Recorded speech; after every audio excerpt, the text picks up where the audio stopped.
All right, 8th grade, we're now starting to get into Chapter 7, and our focus today in Lesson 7.1 is on mapping diagrams. And this here with an input column and an output column, that's what we consider a mapping diagram. Now, the input would be what we would consider the X value. The output is what we would consider the Y value. When we're thinking about graphing, this would be X, this would be Y. So we think about that because it says list the ordered pairs shown in the mapping diagram.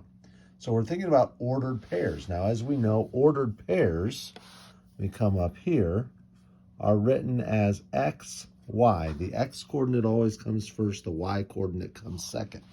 So the arrows kind of connect the input or the X value with the output Y value. So when we're looking for the ordered pairs there, in example 1, I can see that 1 goes with 3. So we would have 1, 3. Then we would have 2 and 6, 2 with the input, 6 with the output. So X would be 2, Y would be 6. Then we have an input of 3 with an output of 9. So we would have 3, 9. And then we have an input of 4 with an output of 12. So that would be 4, 12. We can handle that. Let's look at number 2. Input, output. Now here, lines are crossing a little bit. It doesn't change anything. I see that when X is 0, or the input is 0, it comes here to an output of 0. So that goes through the origin. Okay, 0, 0. And then when X is 2, I see an arrow to 1 and an arrow to -2. So that's 2 different ordered pairs. That's going to be 2, 1, and 2, -2. And then I see here I have 4, -3. So I have X is 4, Y is -3. That's not hard. That's just looking at the mapping diagram, which is what this display is here. Those are mapping diagrams. And then writing the ordered pairs from them. Okay.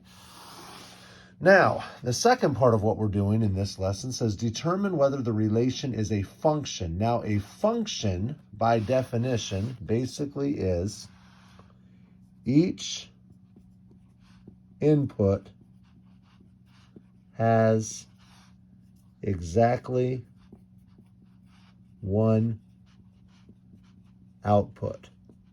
Each input has exactly one output.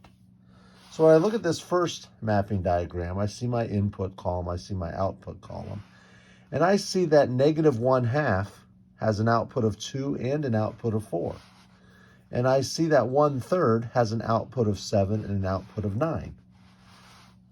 By definition, each input has exactly one output. That means that it is a function. This is not a function because each input has 2 outputs. So this would be a no. When I look at number 2, this looks different. 2 just goes with 6.